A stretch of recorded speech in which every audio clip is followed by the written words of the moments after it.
ताजा घडामोडी पाहण्यासाठी आमच्या चॅनलला सबस्क्राईब करा, लाईक करा, शेअर करा आणि बेल आयकॉनला प्रेस करा। A7 न्यूज़ में आपका इस्तकबाल है। शेख खलील साहब, हमने मुस्लिम समाज के लिए आप जो 25 तारीख को धरना देने वाले हैं या इलेक्शन ओपोजिशन करने वाले हैं, उसकी रूपरेखा कैसी है और ये अचानक मुस्लिम समाज के लिए आरक्षण की बात क्यों, मुद्दा क्यों लिया आपने? आज की तारीख में मुसलमानों की हालात इतना पसमाइंदा है कि आज अगर सरकार ने आरक्षण देना चालू करे तो कम से कम 50 साल उन्हें लगेंगे विकास के मुख्य धारा में आने के लिए। लेकिन देखा जाए तो मुसलमानों के साथ में हमेशा नाइंसाफी होती गई है। माननीय डॉक्टर राजेंद्र सच्चर समिति का रिपोर्ट, माननीय मिश्रा कमीशन का अहवाल, महमूद रहमान समिति का अहवाल और माननीय उच्च न्यायालय ने निर्देशित करने के बाद भी एजुकेशन में और नौकरी में मुसलमानों को अभी तक आरक्षण नहीं मिला। अभी तक के सरकारों ने इसके तरफ अनदेखा किया है और देखा जाए तो हमारी भी कायली है, हम भी इस तरफ ध्यान नहीं देते हैं क्योंकि हमारा जो मसला है सिर्फ रोजंदारी का है, पेट भरने का है और इसके सिवा हमें कुछ दिखता नहीं। सुबह उठ के वो रिक्शे वाला रिक्शा चलाएगा, फ्रूट वाला फ्रूट बेचेगा, पंचर वाला पंचर जोड़ेगा और इसके अलावा कुछ समझ में नहीं आता। इसलिए हमारी जो मुसलमानों की जो कौम है, मुस्लिम समाज जो है वो हमेशा पीछे होते जा रहा है। शिक्षा में, नौकरी में, उद्योग में, राजकारण में, सियासत में हमारी बहुत पिछड़ाहट हो गई है।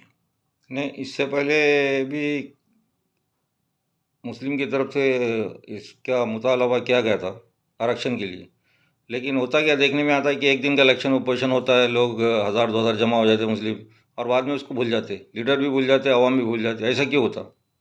नहीं, ये इसीलिए होता है कि हर आदमी सोचता है कि वो करेंगे, अपने को क्या जरूरत है, अपने को उससे क्या लेना देना है, अपन अपने काम से रहो, काम कारोबार करो।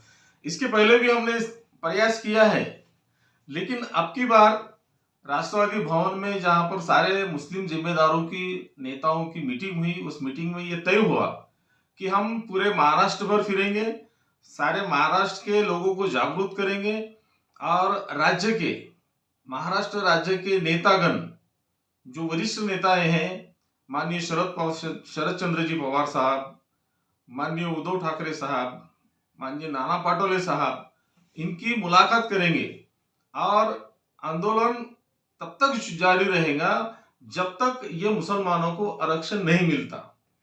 इस बार हम बड़े जीत से उठे हैं, ऐसा मुझे लगता है।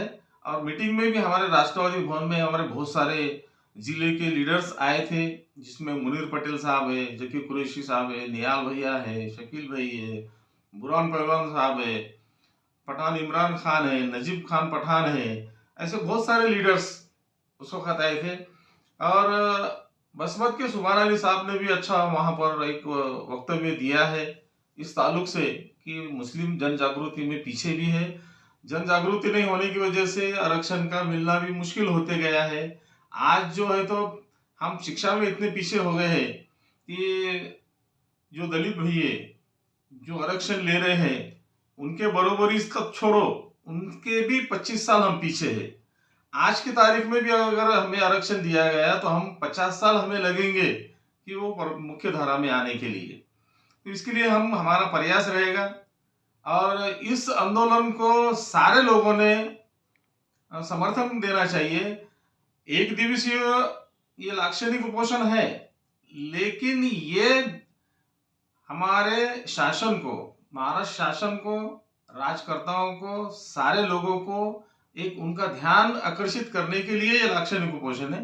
लेकिन इसके बाद में हम पूरे महाराष्ट्र को जोड़ने की कोशिश करेंगे और सारे मुस्लिम कार्यकर्ता, मुस्लिम नेताएं, सर्वपक्षीय नेताओं को जोड़ने की कोशिश करेंगे और सभी जगह पर जिला लेवल पर जाकर उनको कहेंगे कि भाई तुम इस आंदोलन में शामिल हो और हमारा जो हक है, हमारा जो अधिकार है, उसे लो।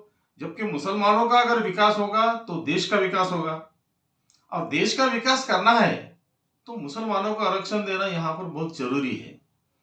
क्योंकि एक शरीर का कोई भी हिस्सा अगर समझो हमारा अधूरा रहा तो वो शरीर परिपूर्ण नहीं होता। अभी मराठा समाज के जो लीडर है मनोज जरागे पाटिल साहब, उनसे क्या सीख लेना चाहिए हमें मुसलमानों को? हाँ, ये मेरा कहने का मतलब ये है कि जिस तरह शरीर का एक हिस्सा अगर अधूरा रहा तो वो शरीर पूर्ण नहीं होता, उसी तरह देश का अगर एक समाज अगर पीछे हुआ और पीछे होता गया तो वो देश सर्वांगीण विकसित नहीं होगा, ये मेरा मानना है।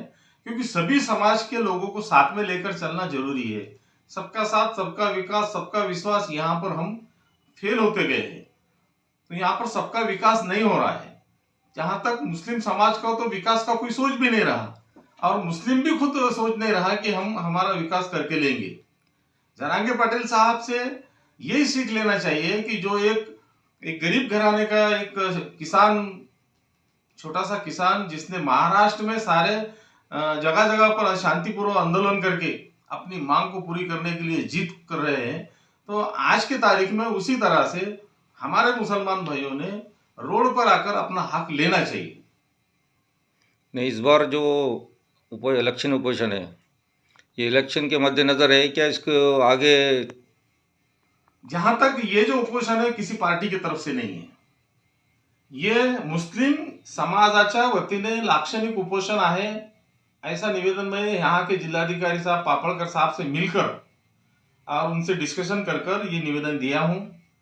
और ये उपोषण से राजकारण का कोई संबंध नहीं, इसमें सर्वपक्षीय लोग हैं, और इलेक्शन है इसलिए करना है ऐसी बात नहीं है। ये आरक्षण का मुद्दा जो है तो इलेक्शन के सामने इसलिए रखना है कि कल अगर समझो हमें, इसके पहले भी लोकसभा का चुनाव हुआ तो वो नेताओं ने हमें आश्वासन दिया था, लेकिन वो आश्वासन में खरे उतरेंगे नहीं उतरेंगे अभी आगे की बात है।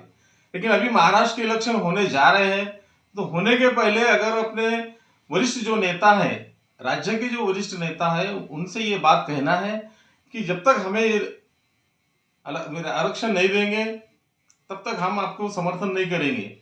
इस बात की उनको गवाही अगर दिए और उन्होंने अगर हमें आश्वासित किया है तो भले ही हम उनका सेकुलर पार्टी जो है, जो धर्मनिरपेक्ष पार्टियां हैं, उनका काम करेंगे और उनको चुना कर भी लाएंगे और उनको बहुमत से चुनकर भी देंगे, ये हमारी इच्छा भी है। लेकिन अगर समझो इसके बावजूद भी, इसके उपरांत भी अगर हमें आरक्षण नहीं मिलता है तो भी हमारा ये आंदोलन जारी रहेगा, ऐसा हमारा ठहरा है। हाँ, तो ये मेरे साथ थे खलील बेलदार साहब ने बताया कि अगर आरक्षण अभी मुसलमानों को इस वक्त अभी भी मिलता है तो आज से 50 साल के बाद मुख्य धारा में आने को लगेंगे। तो अब इस पे से अंदाज़ा लगा दी कि मुसलमानों की पस्ता हालत कितनी है। शुक्रिया। ऐसे होने के लिए अनीस अहमद हिंगोली।